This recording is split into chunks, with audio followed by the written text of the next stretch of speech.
It started. It's now live. Let's see if this I'm going to works. pause the recording. Hiya, Tim. Yeah, hi. Record. This meeting is now recording. Welcome, everybody, to the 2021 Brandon Town Informational Meeting. In response to the COVID-19 concerns, the Vermont legislature passed Acts 162 and 92.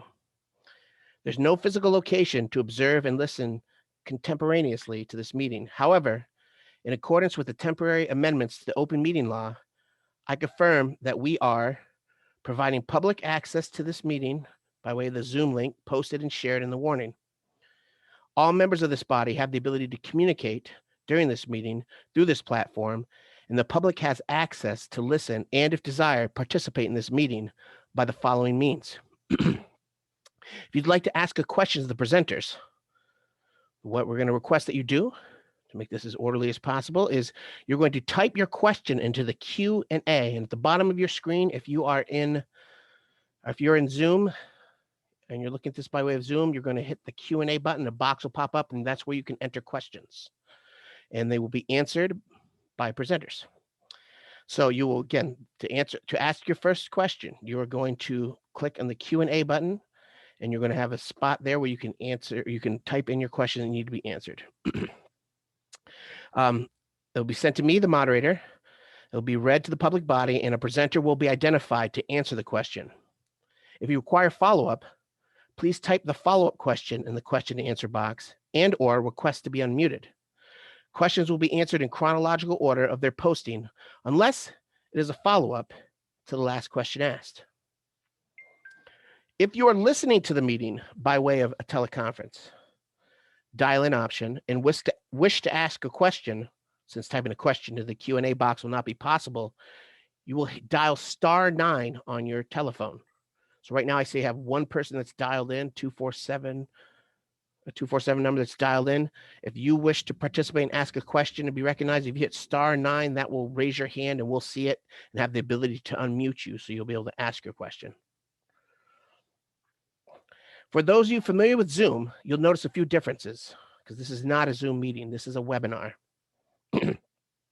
You can only see the presenters, i.e. the folks that are presenting materials or are scheduled to speak. This is a function of the Zoom webinar format that we needed to use to accommodate up to 1,000 participants. We're not quite there yet. The potential did exist. However, as we do have 2,700 plus voters in the town of Brandon. So anyways, again, I want to reiterate, this is an informational meeting. No business can be done from this floor. There'll be no motions entertained. We will move from article to article in order of the warning, which I'll be reading after this introduction. And of course, as a moderator, I'd love to give you a friendly reminder. We are a community of family, friends, neighbors, and acquaintances. We may not always agree with each other's opinions, but we can be respectful when addressing each other. We will see each other all of the time. In Hannaford, at the transfer station, the post office, out for a stroll. Remember that unless you move, these supporting cast of characters in your Brandon life are all played by mostly the same people. And we're all important in adding some variety to this amazing town and are united by our care for the well-being of this community. We will run this meeting in a manner similar to our regular annual meeting. You pose a question, it'll be answered. You may have one follow-up. Within the specific article discussion, if you have another question, we will allow and ask for anyone else who might want to have a question asked before entertaining your subsequent questions. Your questions will be read by the moderator and posted for all to see in Q&A. Answers will be given verbally. If you would like to read your own question, please type the word question in all caps and you will be unmuted. So with that, I'm going to look and see. Got some answered questions. I'm planning. Okay, Jeff, I will make you a presenter when it's time. So, but that's not yet time. And let me just go back through here, do a little more housekeeping, make sure I can find my good friend. Where are you, Seth? Seth. I'm looking for Seth. I think he's the call-in, Bill. He is the call-in? I Perfect. think so. Okay, all right. I'm going to allow him to talk. I'm going to read the warning, and then I'm going to hand the presentation over to the chair of the select board. And by the way, I'll make some introductions to you as the people you may see on your screen. Tonight, joining us as presenters are Seth Hopkins, select board chair, Doug Bailey from the select board, Brian Coolidge from the select board, Tim Giles from the select board, Tracy Wyman from the select board, Dave Atherton, town manager, and Sue Gage, who is our town clerk and treasurer. Did the nice little Brady waves. That's fantastic.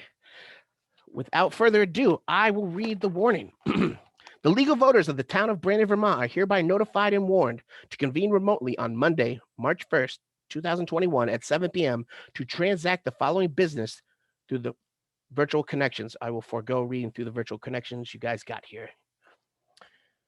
Article 1, to hear a presentation by the select board of its recommended budget for fiscal year 2021-2022. This budget and appropriations will be voted by Australian ballot on March 2nd, 2021 at the Brandon American Legion, Post 55 at 550 Franklin Street in Brandon, Vermont. With this, I'm going to allow Seth to talk, and I'm going to hand it over the presentation to the select board chair.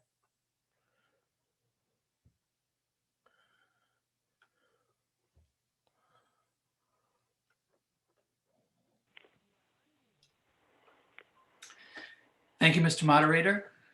I'm just checking now. Is the screen got the slide on it now? We're looking at your the back, like the behind the curtain. There we go. How Now about we've that? got the slide. Okay, Perfect. thank you for the clarification, Bill. Yeah. Good evening to everyone. Thank you for taking part in Brandon's annual town meeting. A year ago, we sat together in the town hall. And I think it's safe to say, fair to say, that none of us could have predicted the nature of the shared experience that has been ours for the past 50 weeks. Brandon has been resilient, and Vermont has been a relatively safe place to ride out the pandemic. Most of us have been spared the worst of COVID. Some of us have not. We're grateful for our community's health, its spirit of looking out for one another, its peaceful public order, and its enduring decency of character. Before we get underway, it's my distinct privilege as select board chair and as the imposter Seth to recognize the original Seth Clifford, for this year's town report dedication. And dedication is an apt description of Seth's service. Seth is completing 54 years of service as a justice of the peace for Brandon. You can find out more about Seth on the inside cover of your town report book. His record of public service to the town, the fire district, and his fellow citizens of Brandon is really and literally unmatched in living memory. We're pleased to have Seth with us at town meeting tonight to recognize him and to thank him almost in person for his service. At this time, Mr. Moderator, I believe Seth is going to favor us with a few words. I am here. Can you hear me? Yes. I was very honored when I was told that the town report was being dedicated to me this year, and I want to thank the select board for the dedication. Over the years, I have enjoyed working with the various boards and organizations and with the public. And I would just add that if any of you folks haven't voted yet, please go to the polls tomorrow and vote for your candidate of your choice. Thank you again. Thanks so much, Seth. Little silent applause, Zoom style. We're so glad to have you here, and we're so thankful for your service and your ongoing service to the town. Thank you. Mr. Moderator, have I got a Yes, Q&A Mr. box Chair. that's like open on the screen or not? Are we seeing the right things? You are seeing the right things. Like, I am looking at the question and answers right now. We have no open questions, no answers. I mean, the two answers we have are to the folks from the engineering firm that we're doing the presentation later. Okay, but the screen is displaying what it's supposed to be. Oh, yes. Okay, Looking thank you. great. A fantastic picture of Seth Clifford. It is. Thank you. Okay. So, Mr. Moderator, are we ready for Article 1? We are indeed ready for Article 1. Okay. Thank you, Mr. Moderator. This year, as I looked to set up the slide presentation, my computer offered me some new and beautiful background images to choose from. But a truly spectacular homegrown image that captures the spirit of Brandon during COVID was right under my nose. My down the street neighbor, Louis Pattis of the Brandon Inn, took this picture of September's Celebrate Brandon weekend and was gracious to allow us to use it. The event itself was a homegrown creation by our town rec department, the Brandon Area Chamber of Commerce, the Downtown Brandon Alliance, Independence Day Committee, and a host of other groups and individuals. It was an exceedingly welcome breath of fresh air at a time when we all needed that. A weekend of community in a season of isolation. It showcased our beautiful new walkable, drivable, bikeable, safe, and vibrant center of town. Thank you to all who contributed in any way toward making that weekend a success. It's just one example of the many ways in which Brandon is a most amazing place to live, work, worship, and play. In Article 1, the Select Board is asked for its recommended budget, which we will do in the usual manner, followed by touching on the paving appropriation and other financial notes that will be of interest to voters. We'll then turn things back to the moderator, who will run the question and answer time. The first slide about the budget shows the tax rate that results from approving it. You can see in the top graph that the tax rate nudged down a bit for the current year for the first time in quite a while. In the bottom graph, you can see why. The townwide reappraisal was completed, and it resulted in an updated and equitable grand list or tax base. This reappraisal, which you can see marked with the red line in the bottom graph, was the first of three major events that impacted town finances and impact the budget. The second major event to consider is COVID itself.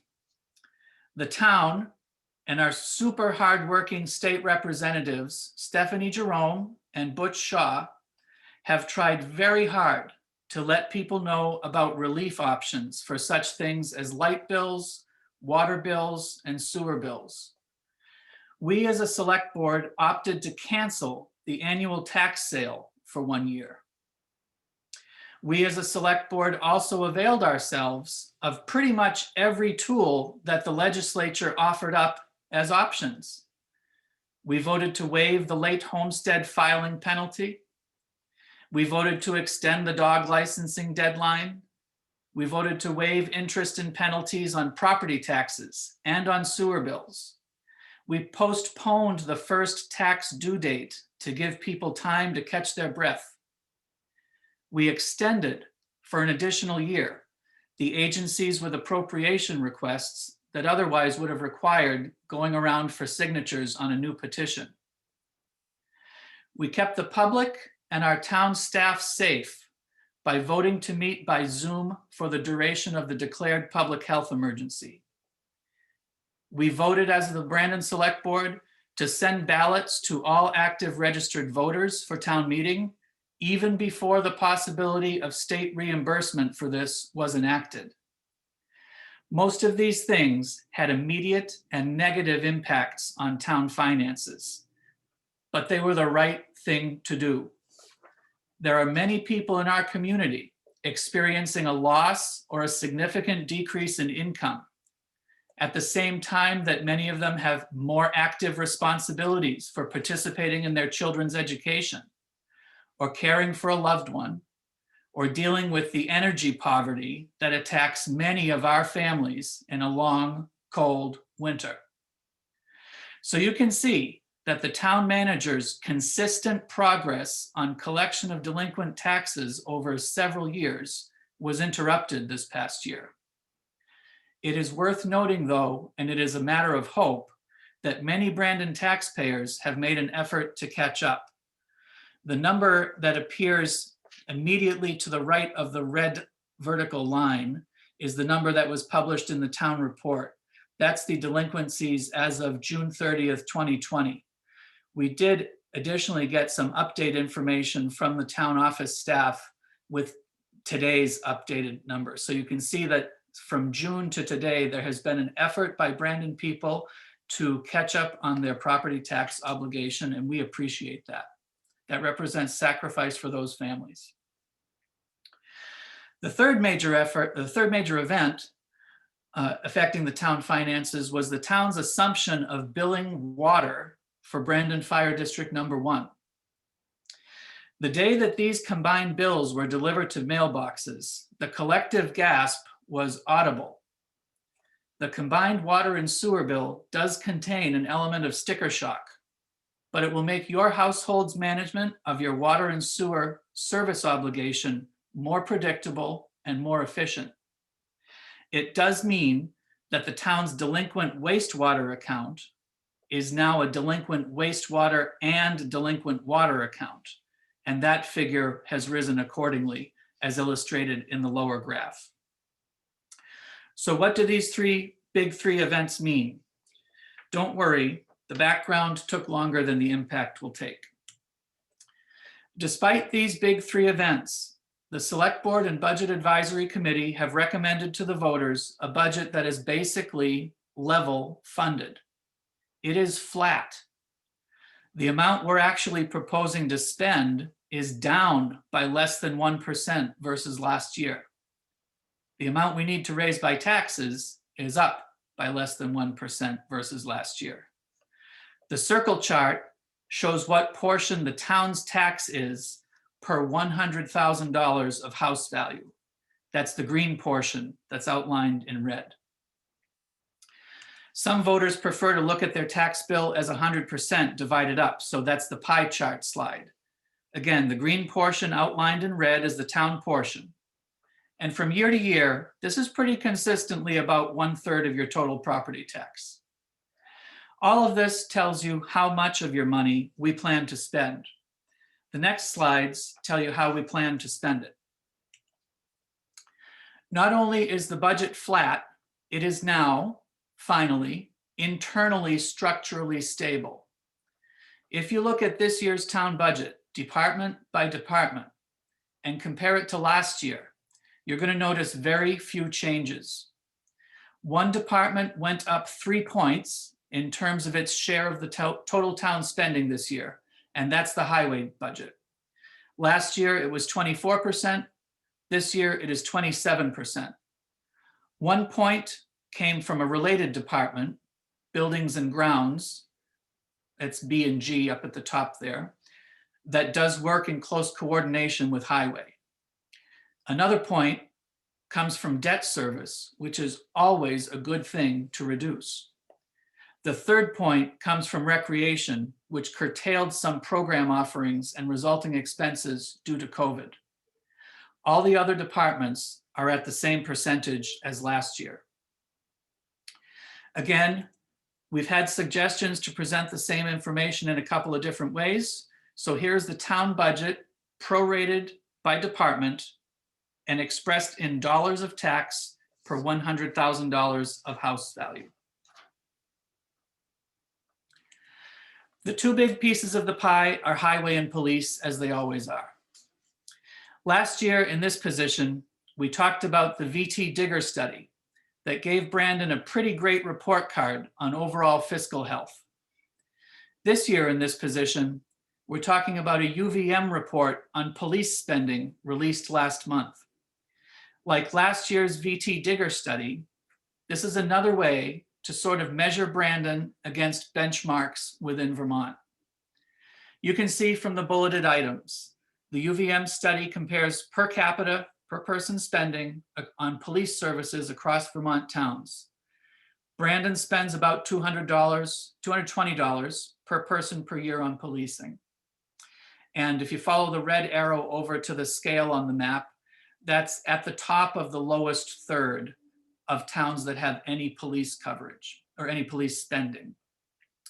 Our spending of $220 per person on policing is near local peer communities like Bristol's at $246 and Middlebury's at $206.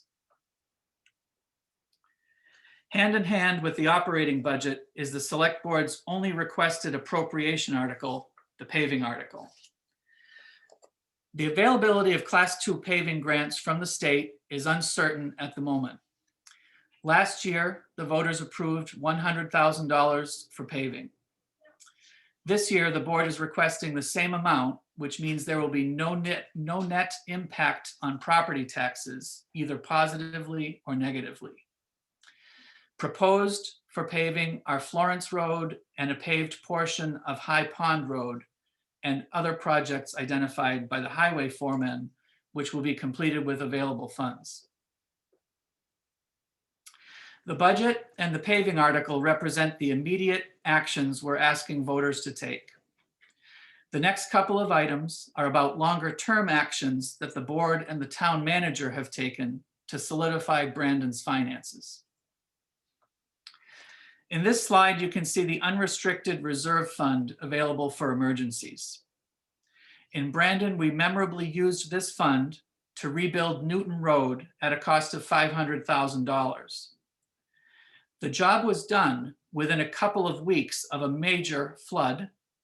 It was paid for without borrowing, and Brandon was reimbursed 87.5% of its cost. But that only came several months later. Having the reserve fund meant that we could rebuild and reopen this road after the flooding and not borrow and pay interest to do it. So this truly can be looked at, particularly in Brandon, as a rainy day fund. Your family should have one. The town should have one. The red line is $0. That means you don't have one. You can see that in previous years, Brandon dipped below zero. That meant we were using restricted reserves for cash flow. The dotted green lines on this chart represent the floor of 15% and the ceiling of 30% of the operating budget. For the last few years, we've been bopping along at the low end of this range that the Select Board established after considerable input from studying other communities and best practices and the assistance of the town treasurer in setting up this fund balance policy a number of years ago. It's okay that we're bopping along near the bottom of a healthy fund balance because we do have another reserve fund. We have the 1% local option tax fund. This is restricted to capital expenses approved by the Select Board. Generally speaking, most of Brandon's foreseeable emergency spending will be a capital expense, such as rebuilding a road or replacing a bridge.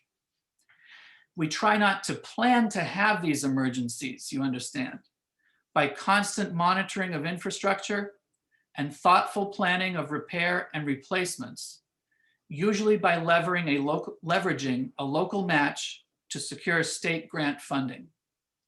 In this way, we repair or we replace before an emergency befalls us. But we do like to have a plan to pay for these emergencies when they do arise, as they must. Since its inception a few years ago, the 1% tax has brought into Brandon $739,208 that is not generated by property tax.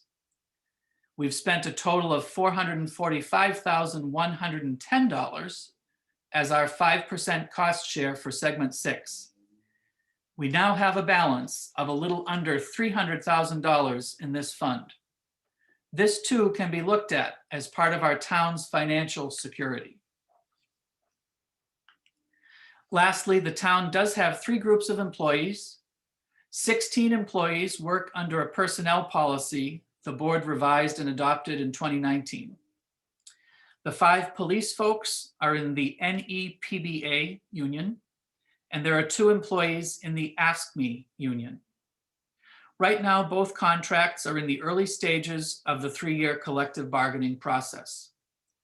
In the other box, you can see the gradual increase in cost share of our valuable town employees that they're contributing to their health insurance costs. You are invited to be part of the Brandon Select Board meetings. We generally meet the second and fourth Mondays of each month at 7 o'clock. Currently, we meet by Zoom, and we will be doing so through the duration of the public health emergency.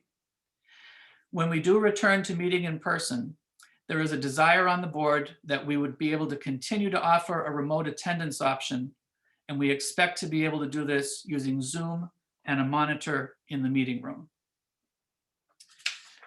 Mr. Moderator, that concludes the board's presentation for Article 1, and the Select Board and I would be pleased to answer questions from the voters.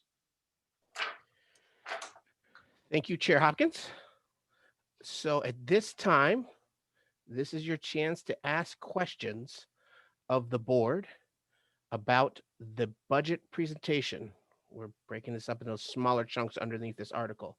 So about the budget presentation, any of the questions you have in the book around the budget.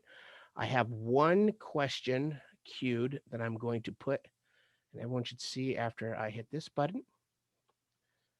There we go. Tricia Welch was curious to know how to apply to have her street paved or how those decisions are made. Thank you.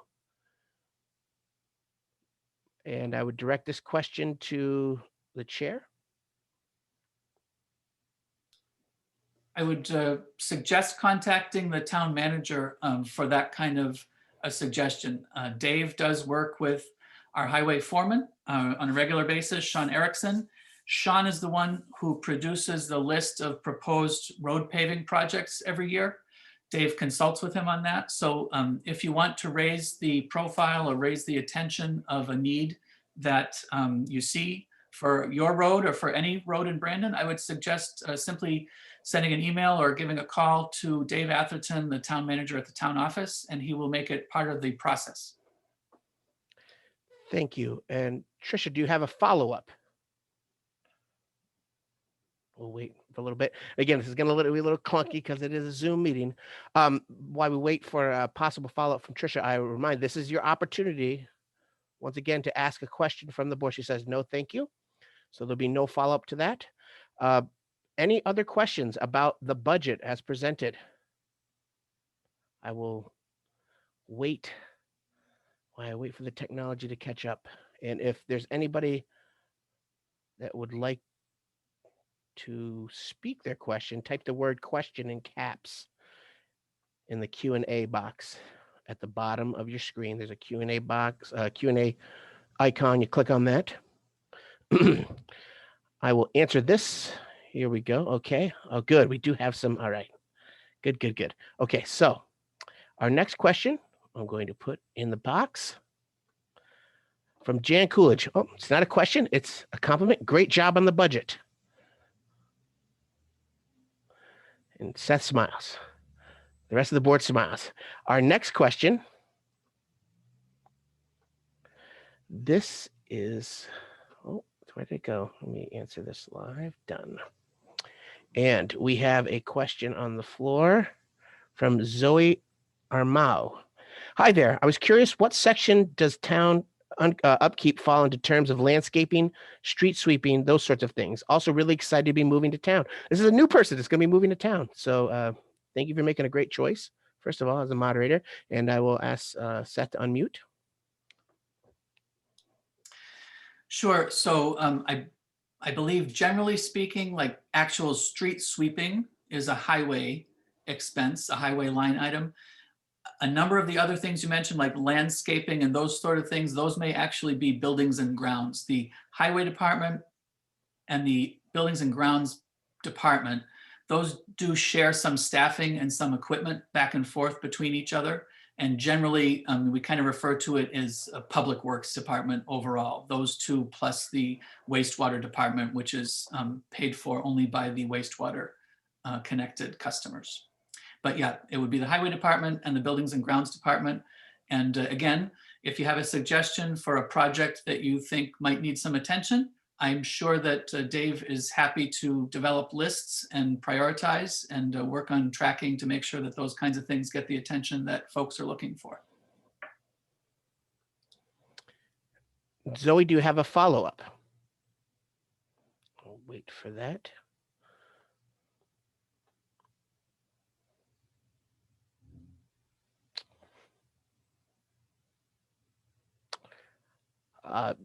Here we go. Okay. And we've got a couple questions. Excellent. All right. So Zoe's follow-up, I'm going to put into the chat.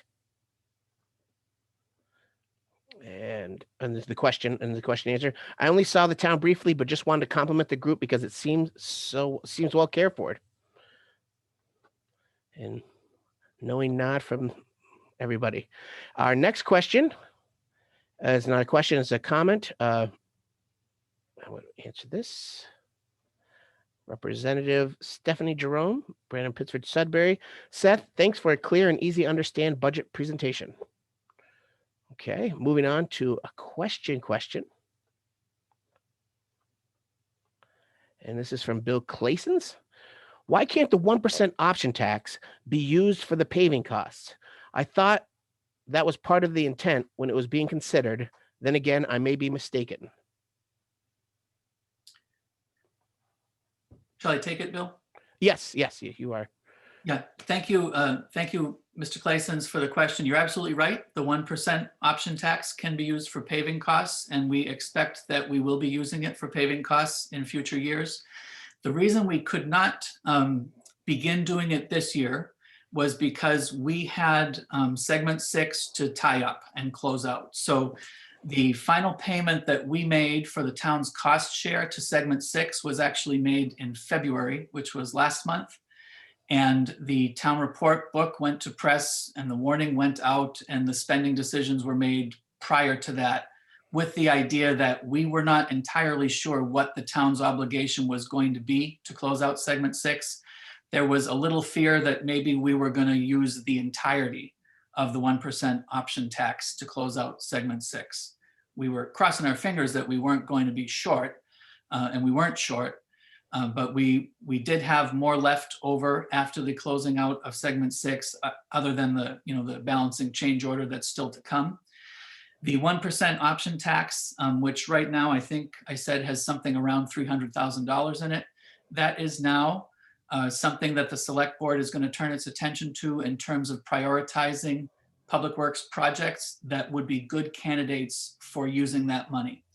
Paving is a definite possibility for that. We also have some bridges to look at. We've got a bridge with some restricted flow on North Street by the Forestdale Post Office. If those of you know that bridge, you know it's a little bit narrow and the opening underneath is undersized. And there are some other culverts and bridges around town. Thinking of the Arnold District Road has been identified. The Town Farm Road has had some structures identified. So at this point, now that the select board feels that we are safely through segment 6, we will now turn our attention to coming up with a thoughtful multi-year prioritization plan, which will take advantage of using that 1% local option tax money. And you're absolutely right. Simple road paving is one of the things that will qualify for that. And that is something that the board will look to include. Thank you, Seth. We have, I'm sorry, another select board member to chime in, Mr. Bailey. Yes, I'd like to give Seth a chance to catch his breath here for a moment and also chime in on that last question. Clearly that this is the intent for the 1% money. We had to get past the point we were at and we are now there. We don't want to spend it all in one shot, but we would like to probably use it as our town match on a lot of projects once we know what the state is going to start doing with matching funds this year. And where their receivables have also come in slow, we do not know, what types of money we will be getting in on any matching road funds. But this money can put us in a real good stead over the next few years. So it was really something great to have in place, and I think it set us up financially for the future. That's all. Thank you, Doug. And a follow-up from Bill Claessens put into the box here for everyone, and I'll read out. Okay, makes sense. Also, nice job on the budget layout and reporting in the town report. Thank you. Head nod of acknowledgement from the chair. For those that don't have video feed, any other questions? Can I chime in one more time? Absolutely. Mr. Bailey. I would just like to follow Bill Clausen up on that one and give the recognition where it belongs, that Seth Hopkins and Tim Giles spent many hours presenting the Brandon workbook this year, and the report, and changing the format of it. And they're the ones that should get all the recognition for that. They did a great job. Thank you, Doug.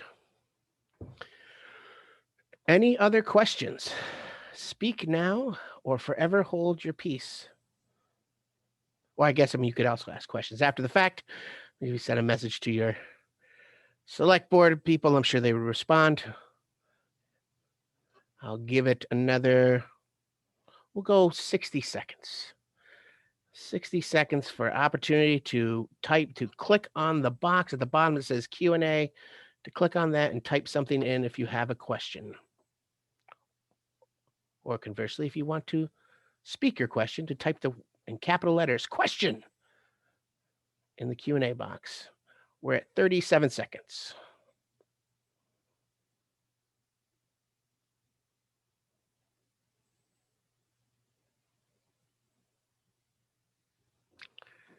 This is about how long? 16 seconds. And then we're going to move on through this piece of the article to the next portion of the article, which would also, and looking at the way that you broke down your, oh, here we go. An open question. Here we go. Okay. Our follow-up question from Tricia Welch. I'm going to hit answer live. Done. Answered. We have from Tricia Welch. Thanks to Sue Gage for updating us on COVID numbers. Okay. So with that in mind, this part of the presentation was for the budget. And Seth, and forgive my ignorance, in the beginning part of your slide, you had 1, 2, 3, 4. Did you cover all 4 of those? Right. It was the budget, the Yes. paving article, the overall finance, and then the question and answer. Okay. All right. And this would be the opportunity to, if anybody had any questions, or the select board can answer it, but they put it in their best terms about appropriations. This would be the time for that as well. All right. I'm not going to pull teeth, and this is not, it's not necessarily set in stone, but it's sort of set in stone. We're going to move on to article number 2. Article 2, to hear a presentation by the select board for the purpose of explaining proposed wastewater improvements and the financing thereof. The bond will be voted by Australian ballot on March 2nd, 2021 at the Brandon American Legion, post number 55, 550 Franklin Street, Brandon, Vermont. What I'm going to do is I'm going to find my friend in the chat who asked to be made a presenter. And I believe it was Jeff. There you are, Jeff. I'm going to elevate you to presenter, panelist. And you will have the ability to share your screen if you'd like. If not, I can share the screen and you can give me the ability to, you just tell me to hit switch on the slide and I can switch the slide for you. What is your pleasure, sir? Hello, everyone. I didn't catch the first part of your question, but I can open the PowerPoint and you can use me as a human clicker and just tell me to move that slide. Thank you, Bill. Okay, no problem. Okay, I also will, at some point in this presentation, the president of our company, Wayne Elliott, will be joining us as well. Not trying to put too much on you. I'm sure he'll let me know when he's here. Okay. I'm going to share my screen. I'm going to share screen 2. Let's share. And we should be looking at the presentation. Are we? Yes. Perfect. Yes. Okay. Go ahead, sir. Jeff. Good evening, everyone. So my name is Jeff Lewis. I'm a staff engineer with the firm of Aldrich and Elliott. We are wastewater and water resource engineers. And we've been fortunate enough to work on an evaluation and preliminary engineering report for your wastewater treatment facility. Bill, if you'd like to take a turn to the next slide, that'd be great.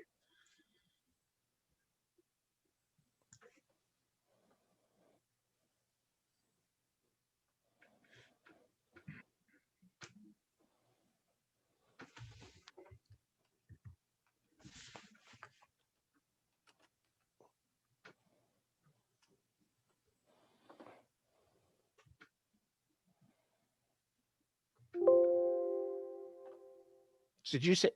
Sorry, Jeff. Did you say next slide? That'd be great. Okay. I I muted apologize. I muted. No, I muted the sound by mistake, and I was like, I think he wants me to advance the slide. Sorry about that. No, it's my fault. Okay.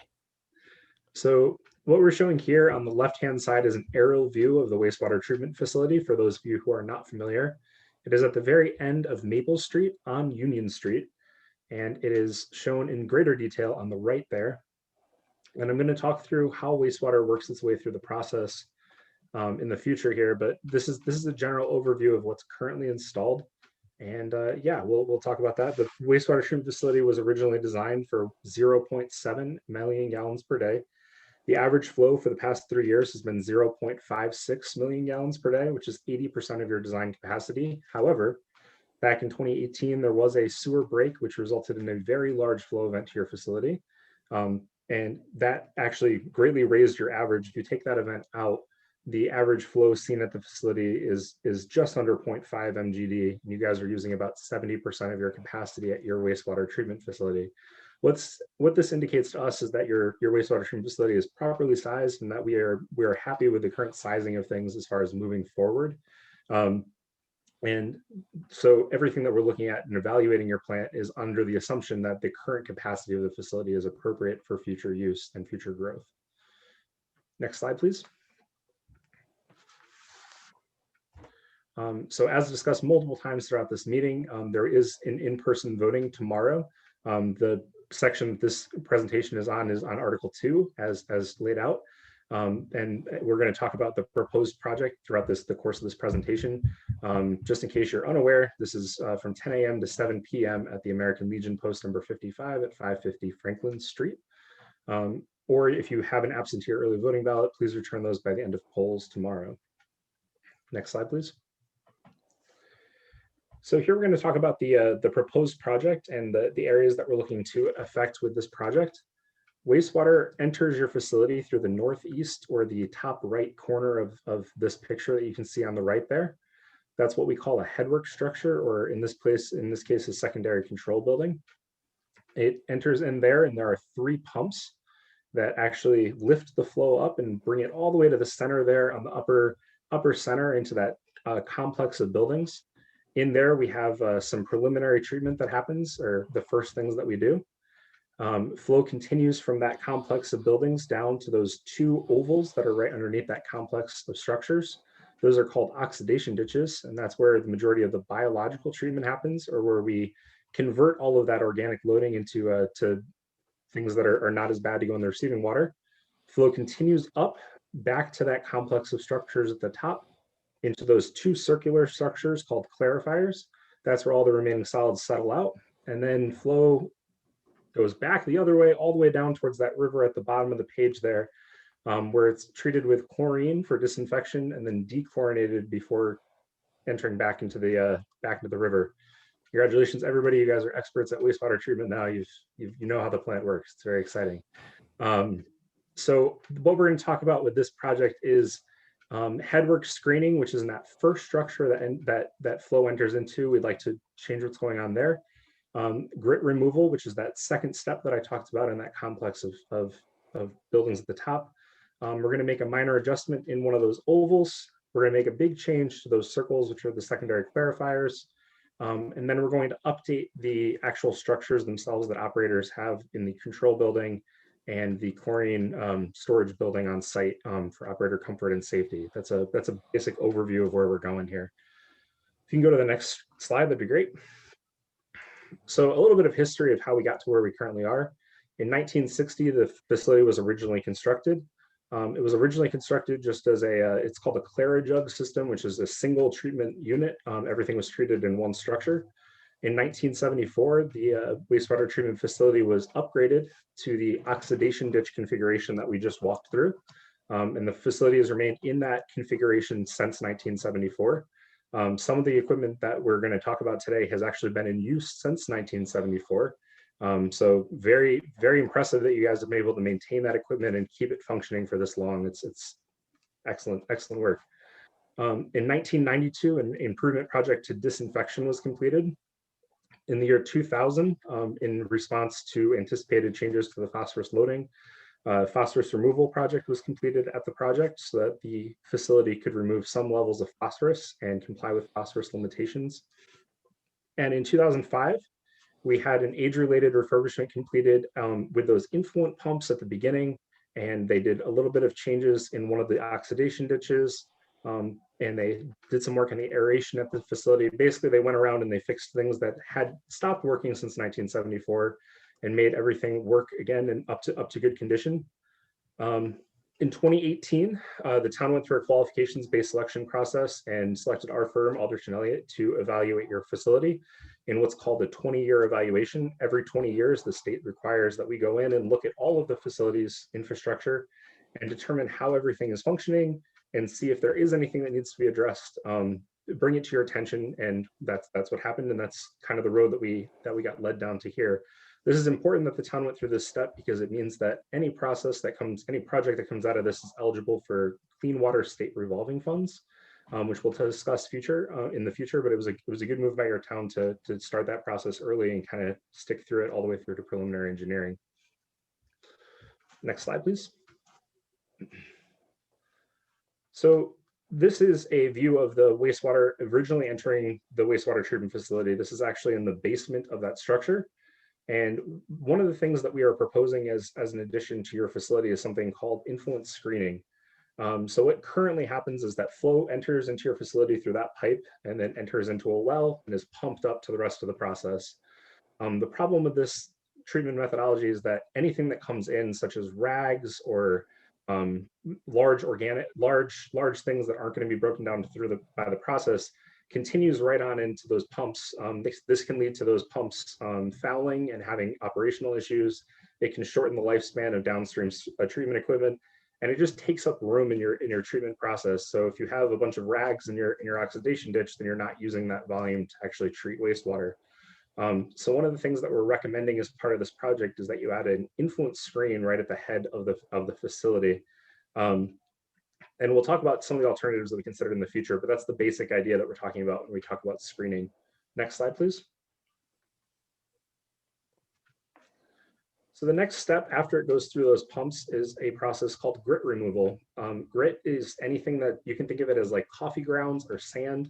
They're tiny particles that are not biodegradable. They are not going to be broken down by wastewater treatment, but they are going to break down the equipment. So if you have sand going through a pump, or if you have sand coming into contact with other metal surfaces, it's just going to wear those away and limit the life and useful life of your equipment.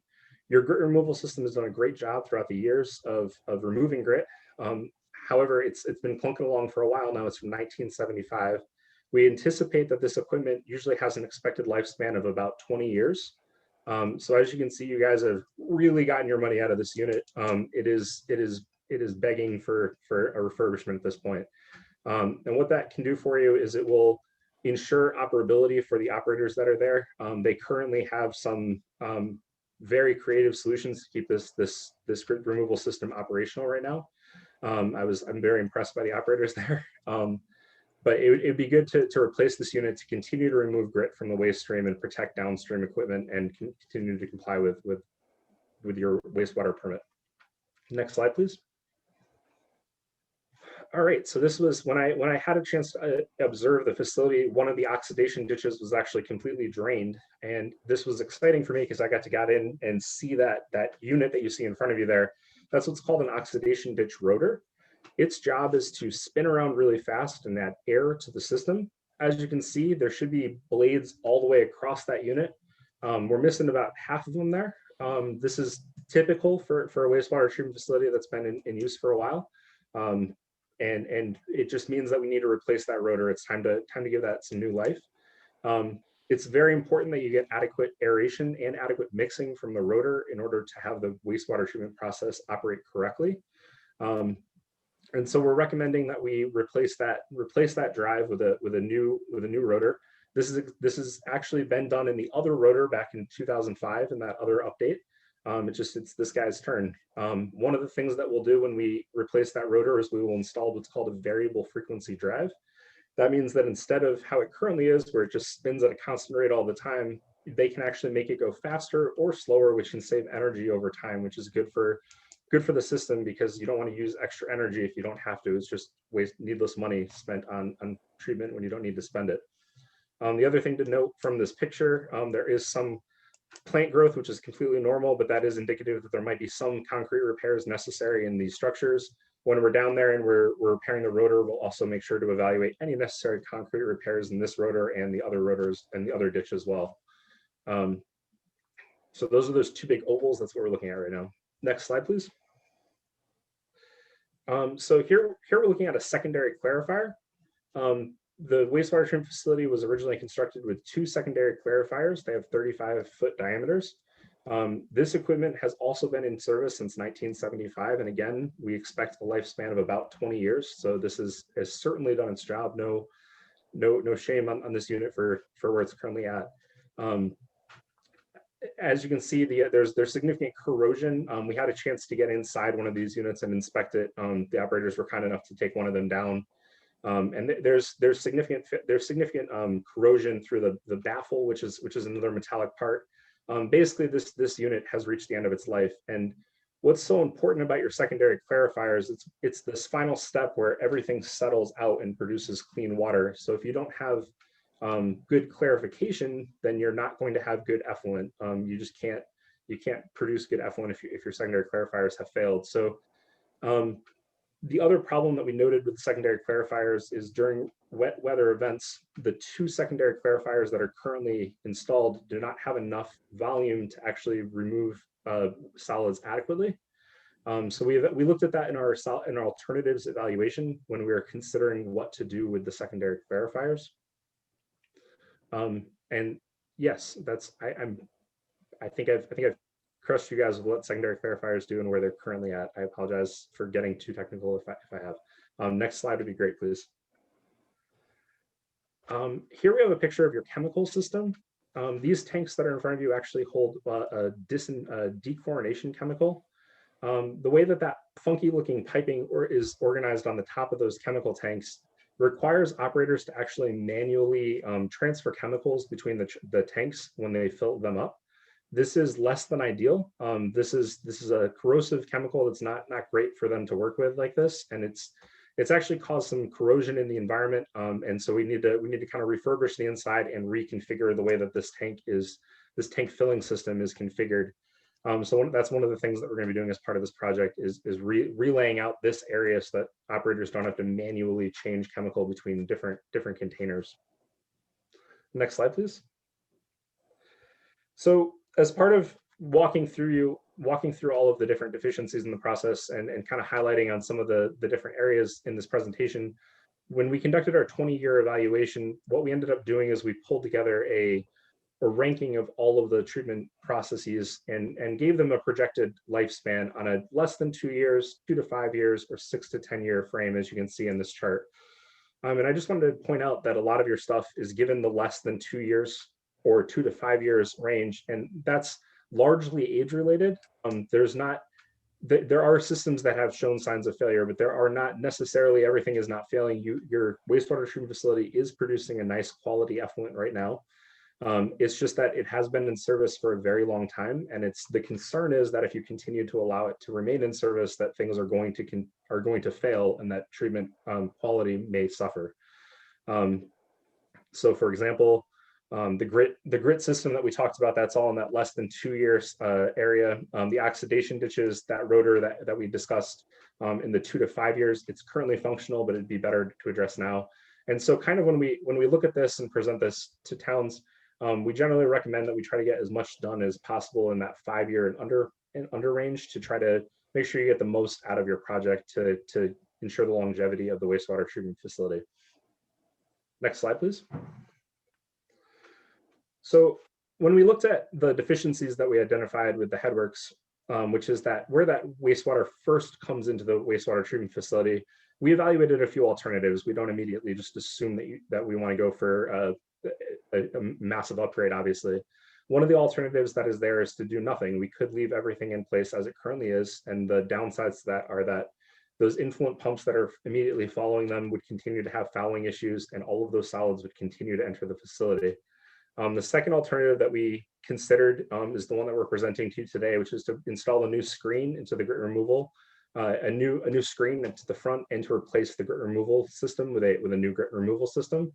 And the third system that we evaluated was a commutator or an open channel grinder, where the idea there is to basically grind up any solids that are present and allow them to carry on to the rest of the stream, where hopefully the smaller sizes will prevent them from causing problems in downstream processes. Looking at all three of alternatives, we believe that the new screening will provide the best protection for downstream equipment, and that it is the most reliable way of moving forward. In the secondary clarification area, those two circles that we talked about that settle all the solids out, the alternatives that we consider is to do nothing. One of the problems with that is if you go onto the ANR website, if you guys get a very heavy rainflow, the two secondary clarifiers are not adequately able to settle. So the facility has to actually shut down, process, and release partially treated wastewater, which is safe, but it's not ideal. So that's one of the main reasons why we don't recommend to do nothing on top of everything being there. The second thing that we could do there is to in kind replace all of the components of those two secondary clarifiers. With that, we would expect to see a little bit of a moderate improvement in efficiency and removal. But it has the same downfall as far as having the same surface area and volume available. So that was a concerning alternative for us. The third alternative that we looked into is retrofitting the existing secondary clarifiers. You guys could be one of the first in the area to put in a baffling system in your secondary clarifiers, which may improve the settling and make this work in your current footprint. However, being first in wastewater is not necessarily what you're looking for. And it also has the downside of greatly increased operator O&M. They would have to go in there and clean those on an almost weekly basis. So we didn't think that was a great fit for your facility. So the fourth alternative that we got to, and that's where we ended up, is we want to increase the number of secondary clarifiers. So you have two secondary clarifiers now, and what we're proposing is that you add a third secondary clarifier on site. And that's really going to give you guys the flexibility that you need to handle the increased flows that are currently coming in, and make sure that at all times, when wastewater is coming in, regardless if you're getting the very heavy flows that you see during rain or even low flows, you're able to settle all the wastewaters out and remove those solids. Next slide, please. So here's the proposed project, which we've been talking about and I've been alluding to as we've been going through. In the headworks, we're proposing, and that's where wastewater first enters, we're proposing to install a new screen. Off the screen, we'd install what's called the solids compactor, which would just take all the screenings and dewater them and make them easier to transport. We are proposing to replace the existing grit removal system in kind. We would take all the existing process equipment out and put new process equipment in. That's like a spinning blade, different things that the grit removal system needs to remove grit and get it out of the system. On the oxidation ditch, we're proposing to replace the existing oxidation ditch rotor, which you saw a picture of, and put that onto a variable frequency drive. We also, at the time, will evaluate the ditch for any necessary valve or concrete repairs. For the secondary clarifiers, we're proposing to replace all of the process components in the two, as in that replacing kind alternative. But in addition to replacing everything in those two existing ones, to construct a third secondary clarifier to improve your treatment flexibility. Next slide, please. In the chemical systems, we're proposing to change the piping configuration so that chemicals no longer have to be manually transferred during filling. And in addition, you have a sodium aluminate storage tanks, which are used for phosphorus removal, which are starting to fail. So we would also replace your sodium aluminate storage tanks. And then in addition to those process components, we'd have some age-related improvements, such as renovating the primary control building. That structure was constructed in 1974 and hasn't really been updated since. give the operator some more comfortable space to operate in. Relook at the underground electrical conduits to limit water infiltration that is causing problems there. Replace the facility lighting with new LED lights. Give those guys something to look at night, or gals. And then also to complete site repairs such as the fence. There's some problems with the fence and repaving of the drivable surface. Basically, return everything to a nice, good condition. Next slide, please. So here's an overview of the proposed improvements. Again, kind of walking through the wastewater's path. We start in that upper right structure, which is labeled here as the secondary control building, or the headworks where flow enters, and we're going to need to put a small addition onto that structure to house the screen that we discussed. Flow would still be pumped to that center complex, that center north complex of structures. Yep, and that hatching right there is where we're going to replace the grit system. Coming down, the flow will come down into the 2 oxidation ditches where there will be a new rotor, and then flow will come back up. And now you can see we show 3 circles there. Those are the 3 secondary clarifiers. And then flow will come back down, go through chlorination, supplied by that, as you can see in the hatching on the lower right-hand side of those ovals of a refurbished chlorination building before being discharged to the Neshobe River. Next slide, please. So what is this going to cost you guys? What is the proposed project? The proposed project costs were developed for bidding this project in April of 2022. So any of our estimated construction costs we have to carry forward with anticipated cost increases. The Headworks refurbishment carries an estimated construction cost of $1.2 million. The oxidation ditches carry an estimated construction cost of $431,000. The secondary clarification carries a cost of $1.67 million. The chemical systems carry an estimated cost of $73,000, and the age-related refurbishments are another $1 million. As you can see, the 2 and 3 really big ticket items there, the headworks, a lot of that cost is generated by constructing a new structure, and the existing influent pipe is very low. So this is a kind of a tricky screen to install, which explains why that cost is a little bit higher than you might expect. And the secondary clarifiers, that $1.6 million cost reflects adding an entire other secondary clarifier to your facility, which is excavating and installing with pumps and everything that supports it. So it's in addition to refurbishing the 2 existing clarifiers. So all in all, we have an estimated construction cost of $4.4 million. Next slide, please. So we take our estimated construction cost and we factor in a state required 10% construction contingency, put on engineering fees, anticipated administration fees, fees for permitting, anticipated legal fees, also short-term interest incurred as part of the project. And the total project cost that we recommend is $5.7 million for this rather significant wastewater treatment facility refurbishment. And as required by the state, even if you guys end up funding this in a slightly different way, the state requires for their funding source, which we'll discuss on the next slide, that you bond for the entire project cost of $5.7 million. So that is the recommended bond to vote that you will see on the ballot tomorrow. Next slide, please. So there is some assistance, and we evaluated a variety of funding sources for this project. The one that we found to be most favorable for the town is through the State of Vermont Clean Water State Revolving Fund, or CWSRF. In order to get this project onto the state priority list, the town has been submitting applications to make sure that you guys are eligible for the money, and you guys are. And the way that this project works is that they offer 20-year loans with no interest rate, but an administrative fee of 2%, which is it therefore acts as a 2% interest rate loan. But in addition to having a very competitive loan rate, they offer loan subsidies of up to 50% available for preliminary engineering, which is what we've just completed, and final design, which is what we would be doing if this passes. And in addition, if you can go to the next slide, please. I'm sorry. Yes. So this project. So if you can go back, that'd be great. So this source of funding, the Vermont Clean Water SRF Fund, is most advantageous for this step 1 and step 2 process, because you guys will get that loan subsidy of 50% for those first 2 steps. Next slide, please. For step 3, which is actual construction of the project, we looked at the USDA Rural Development Loan. This comes with a rate of 30. This comes with a term of 30 years at a market rate, which is currently very competitive at 1.75%. Based on our historical experience with towns, the town is eligible for up to 45% grant on the project. This is based on the sewer rates the town is currently paying in your town median household income.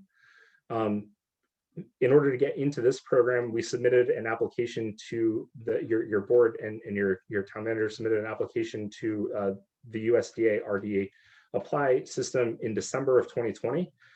In order to be eligible, in order to receive a offer for funding, though, you guys need the town needs to pass a bond vote in order to receive that funding. So this is a very competitive, this is a very favorable program for the town, as you can see, based on the 30-year term and the 1.75 interest rate. And so if you go to the next slide, we are proposing to couple these two funding scenarios together to give you guys the best possible funding scenario. So the total bond amount is $5.7 million. The loan interest that you end up paying is 1.34% over 30 years. You will be eligible for the planning subsidy, which is that 50% planning subsidy, which results in $170,000 off of subsidized off the project. We're currently estimating a 40% RD grant worth $2.2 million.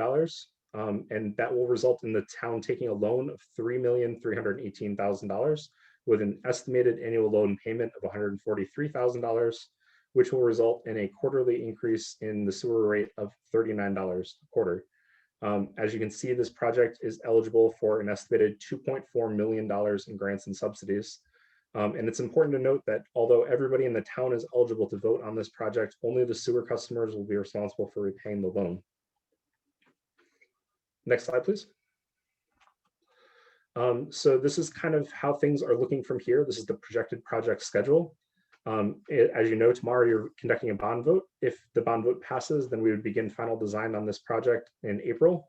We'll work on final design through 2021 and complete in February of 2022 with the intent of bidding in March of 2022. This is the most competitive time for bids to be received by contractors as they're trying to line up their work for the year. Very favorable for the town. We would anticipate starting construction in May of 2022 and completing construction in July of 2023. Next slide, please. So the next steps here, we're going to have the bond vote, and I'd be happy to answer any of your questions. I don't believe that my president, Wayne Elliott, has made his way over yet. He is still in another meeting. I'm just promoting him to panelist now. I didn't want to do it in the middle of this. I want to make sure that he was aware that we're going to be promoting him to panelist. So he's listed here as well. I do have a couple questions in the queue. First question, I'm going to go ahead and put into the chat or into the question and answer. This is from Michael Markowski. Is there an estimate as to how much of the daily introduction to the system could be infiltration from older lines? Could there be upgrades to other mains in town to lower usage? Yeah, this is an excellent question. There's certainly a known infiltration issue in your town, and your town is taking aggressive steps to try to address that as well. We have been involved in a smoke study recently to try to pinpoint the exact locations of those, and even are currently also working on creating a map of your wastewater treatment facility, of your wastewater collection infrastructure, to help better coordinate efforts to identify and eliminate infiltration and inflow to your system, which is the extra water entering the system due to leaky pipes or other failures such as that. Do you have a follow-up, Mr. Mike Markowski? We'll wait a few seconds for Mike to get an opportunity for a follow-up. If you just put it into your Q&A, yes or no, or put the question in there. Nope, he says, no, I do not. Thank you. So at this time, we'll move on to the next question. Yep. This will be from Nielsen's. His question is, will there be any downtime during the upgrades? If so, how will wastewater be treated during that time? Excellent question. So no, the wastewater treatment facility will remain 100% operational during the entire project. And we achieve that by sequencing when we work on different things to make sure that the flow is not disrupted. A wastewater treatment facility is always designed with with 100% redundancy for 100% required treatment steps. So, for example, you have 2 oxidation ditches. The town can safely treat wastewater with one of those ditches offline during certain parts of the year. So we would perform that rotor replacement during the period when we could take that oxidation ditch completely offline, and the like all the way through the project to make sure that we're not ever going to exceed the wastewater treatment facility's discharge permit limitations. And do you have a follow-up, Neil? If so, please type it into the Q&A. Otherwise, or just say yes or no. That'd be fantastic. Then we'll know whether we're waiting for you. Wayne, I see you're here too. I'm not trying to talk over you. I'm sorry. He says no and thank you. The next is a question I will put into the chat. Or to the question and answer. I got to work on that terminology. The Q&A. Who will represent the town as project manager on this project, and where is that included in the budget? I can take that one. So, I mean, generally on these types of projects, we're going to primarily work with the town manager. But other than that, it's intended to be pretty seamless for the town. You know, our focus is on municipal funded projects, both state and, federally funded. So we're really there not just to help with the engineering, but anything from the funding applications to, working through the contract documents, the permitting, helping with the various funding applications, making sure that the project meets all the cross cutters, program requirements for wage rates, federal wage rates, American. So, we try to make that as seamless for the town as possible. So technically, unlike maybe other types of public projects where like a school project, you don't technically, need a project manager, because we really fill that role during the design, contract documents, and then during the construction, we provide the full construction management. So we're there for the town to help run monthly project meetings, shop drawing review, assist with pay requests, and those kind of things. Thank you, Wayne. Do you have a follow-up, Brent? We'll wait.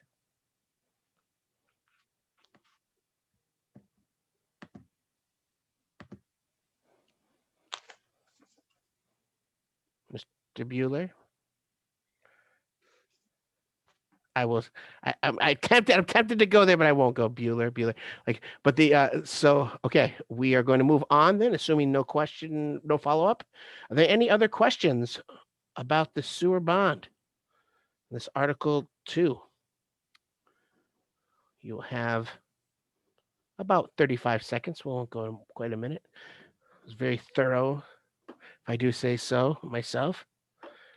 Bill, I wanted to just apologize for jumping on late. We're tag teaming tonight, have multiple public hearings. So the one I was just on went a little longer than I anticipated. So I was glad to get on here and at least catch part of it. People are pretty upset. No, just kidding. Nobody said anything. It was fine. So, And I like Jeff did a great job. Thank you. Good, thank you. You're recording him, so I get to listen to it after, right? Oh no, I'll have to edit that out, Jeff. So it doesn't seem as though we have any other questions on Article 2. Thank you, Jeff and Wayne, for your presentation. At this time, we'll move on into the most wonderful time of the year, the other business portion, Article 3. I'm going to stop my share on this.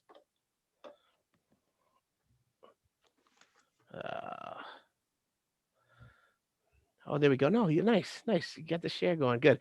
All right. So at this time we have, Article 3 topics. These are things that weren't warned that we want to talk about or bring up with regard to the budget. I know that there's somebody requested. I want to pull up our reps. I think at least one, if not both of our state reps are here. And if I'm going in order, Butch Shaw alphabetically comes out first. Butch, I can put you on video if you'd like. I'm going to make you a panelist. I know that you'd want it. And then following you will be Stephanie Jerome.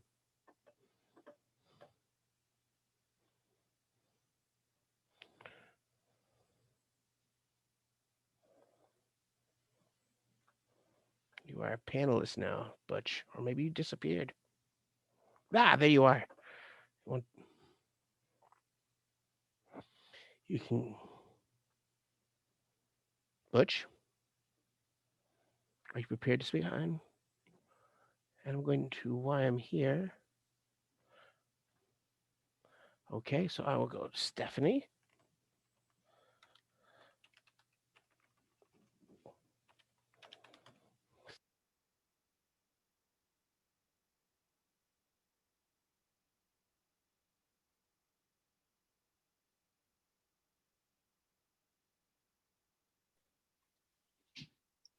Hello.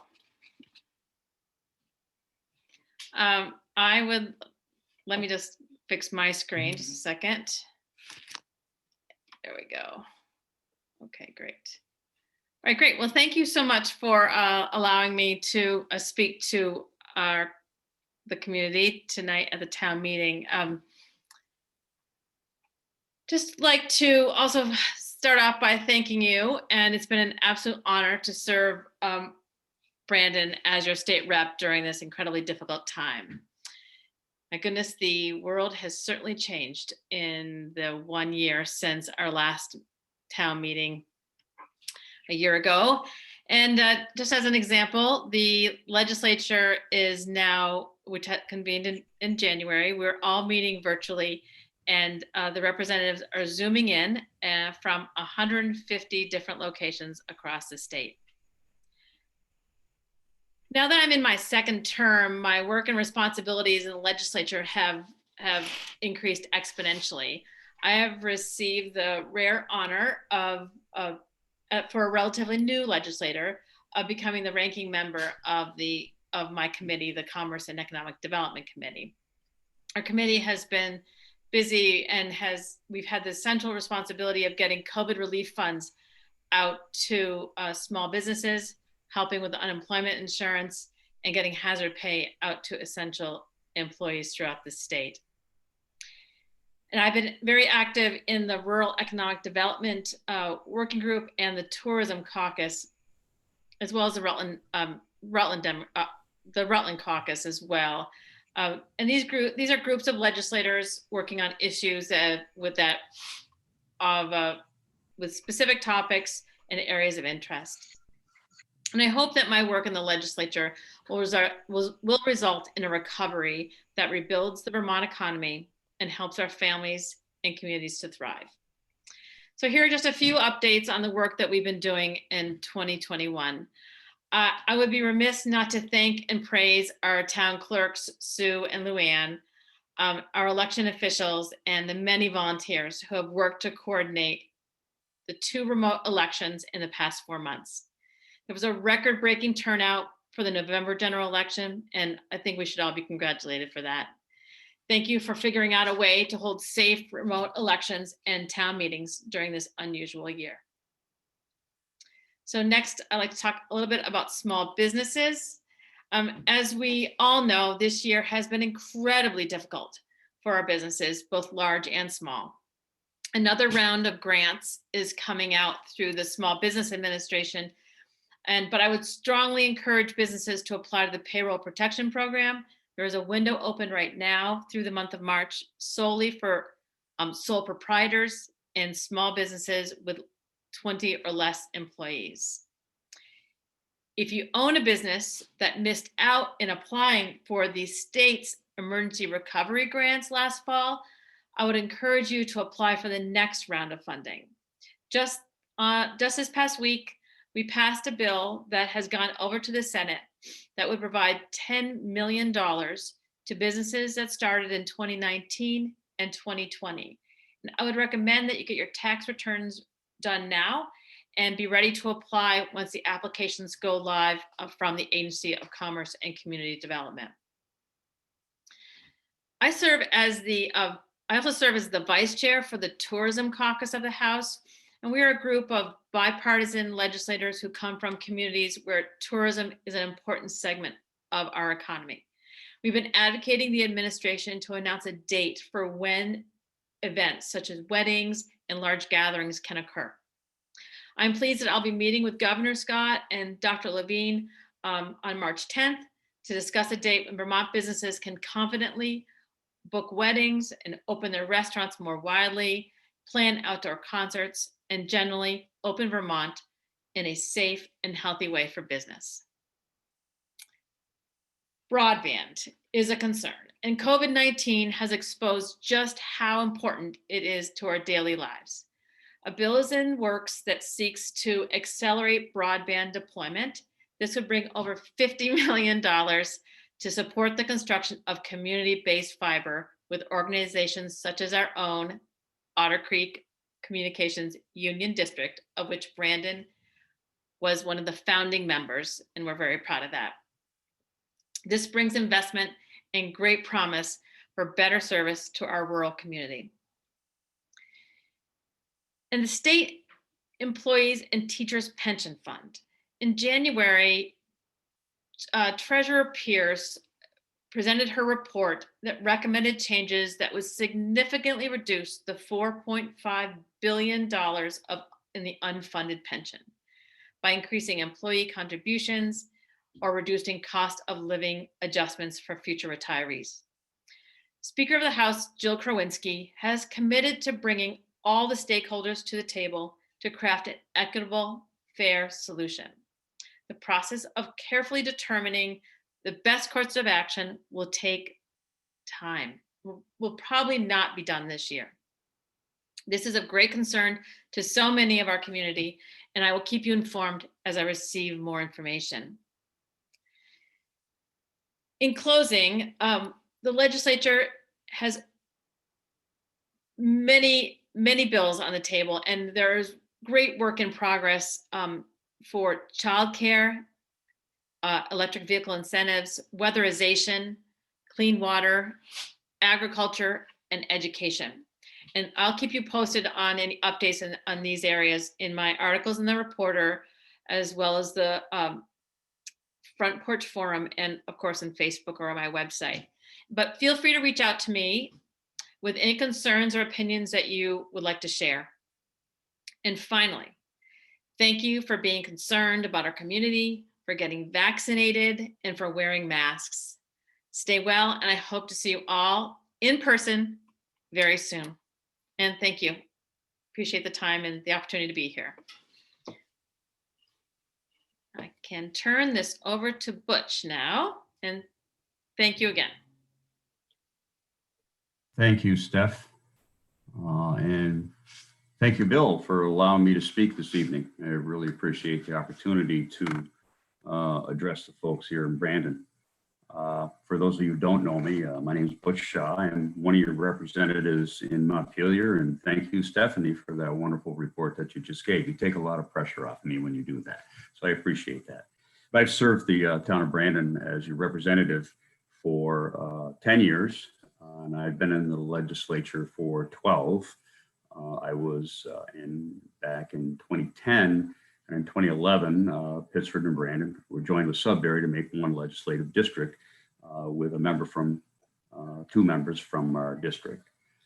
So I have been proud to serve Brandon and the entire district during this time. I currently am the vice chair of the House Transportation Committee after serving 11 years on the House Institutions and Corrections Committee, the last 4 as vice chair. I'm also a member of the joint Senate and House Judicial Retention Committee, the Joint Justice Oversight Committee. And I chair the Rutland County Legislative Delegation that Stephanie alluded to, where we do things all Rutland County and all the time. So we all are very proud of our membership in that delegation and are very proud of Rutland County when we are on Montpelier.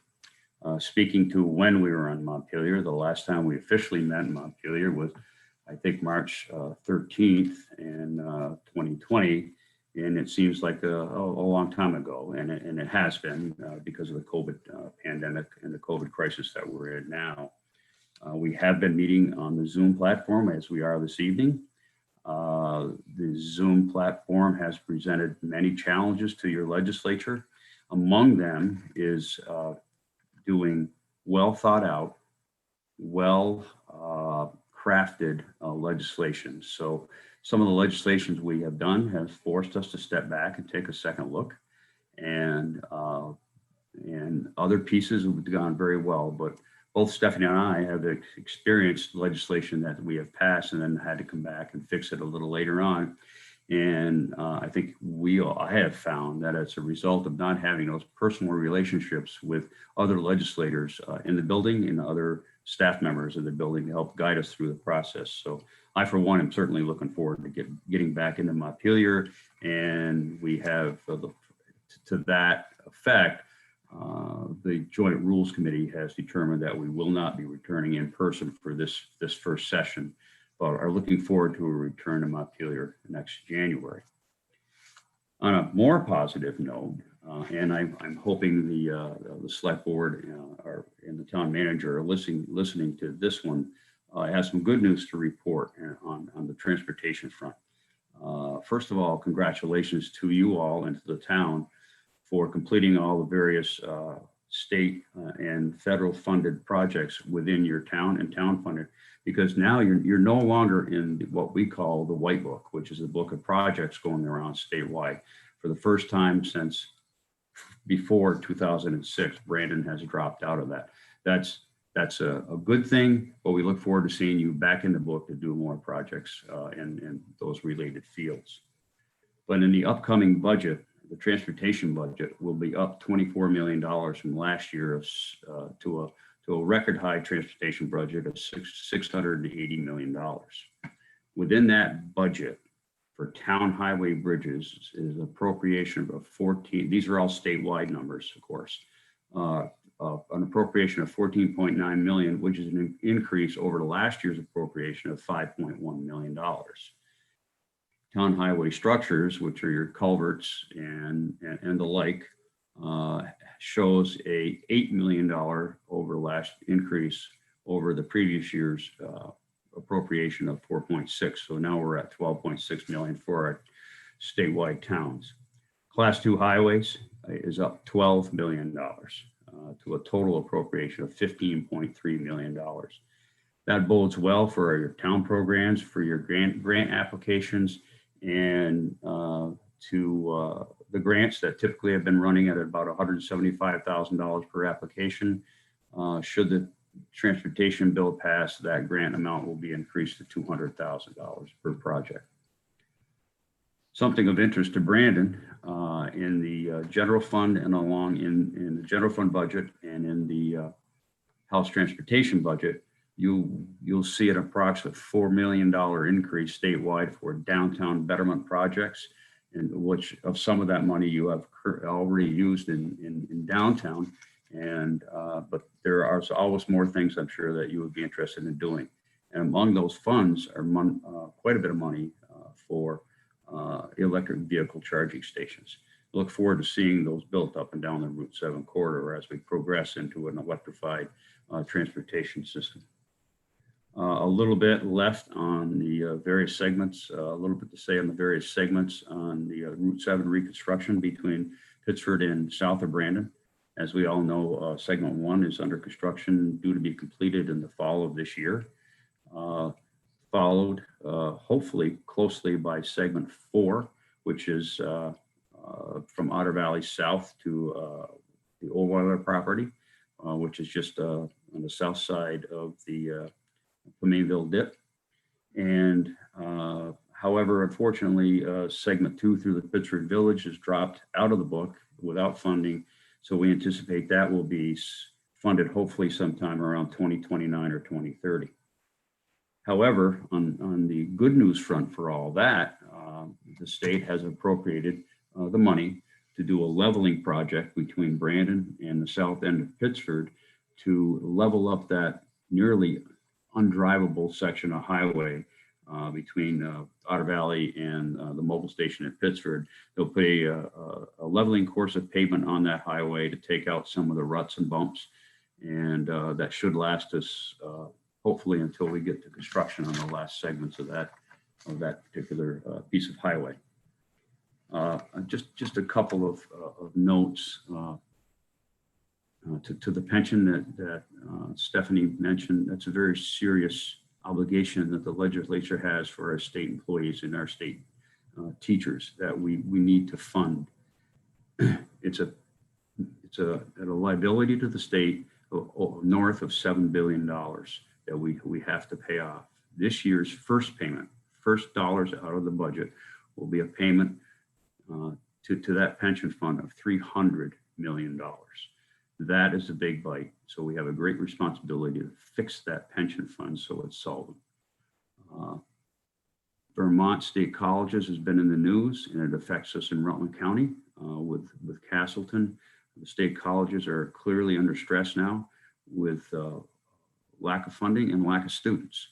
I hope some of you folks will consider sending or attending a Vermont State College should you desire to further your education or your children's education. They're great facilities, and we should support them. So winding down, I appreciate the opportunity to represent you. I'm happy to converse with you at any time, whether I'm walking down the street, sitting in the restaurant, one of our many local restaurants, or you can call me. My number's in the book, or just email me. My email account is on the legislative website. Please stay safe, wear a mask, get vaccinated, and let's try to get out of this pandemic mess that we're in right now. And thank you, Mr. Moderator, for the time.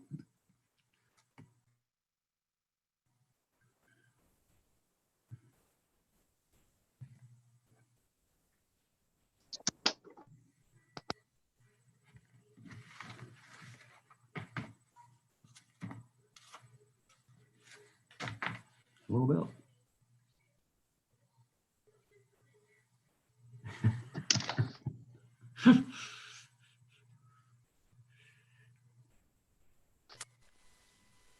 Can you hear me now?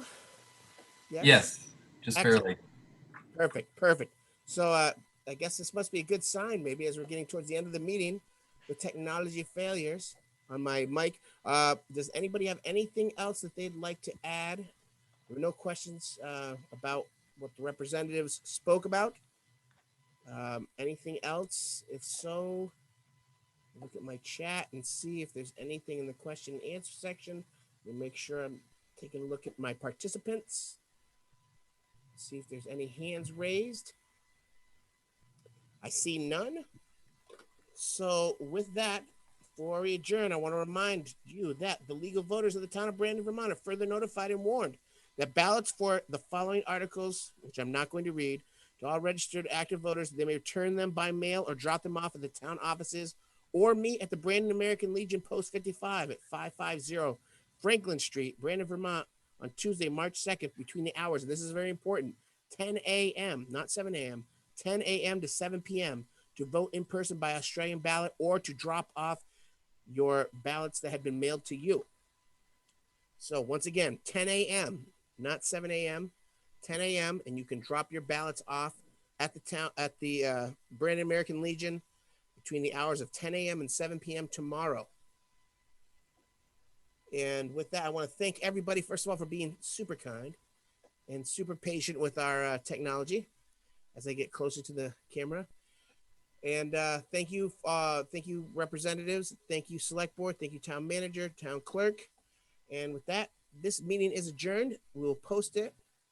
We'll stop the recording. We'll post it on the website.